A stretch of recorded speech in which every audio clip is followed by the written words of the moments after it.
ही तर सातारा वासियांची जबाबदारी आहे। माननीय एकनाथ शिंदे साहेबांचं मूळ गाव साताऱ्यामध्ये आहे, ते साताऱ्याचे सुपुत्र आहेत आणि साताऱ्याच्या सुपुत्रानं तुम्हाला आवाहन केलंय की त्यांचे हात बळकट करण्यासाठी इथले 8च्या 8 जिल्हा परिषद सदस्य आणि 16च्या 16 पंचायत समिती सदस्य हे शिवसेनेचे निवडून आले पाहिजेत।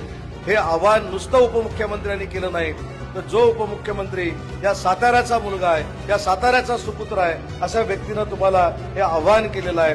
आणि मला खात्रीपूर्वक वाटतं की माननीय एकनाथ शिंदे साहेबांच्या आवाहनाला प्रतिसाद देत माननीय रामराजे निंबाळकर साहेबांच्या नेतृत्वाखाली या सगळ्याच्या सगळ्या जागा धनुष्यबाणाच्या निवडून येतील आणि तुम्ही एक चांगला विक्रम या फलटणमध्ये घडवू शकता। त्याच्यामुळे या सगळ्या गोष्टी आपण विचार केल्या पाहिजे, या सगळ्या गोष्टी विचार करून आपण मतदान केलं पाहिजे।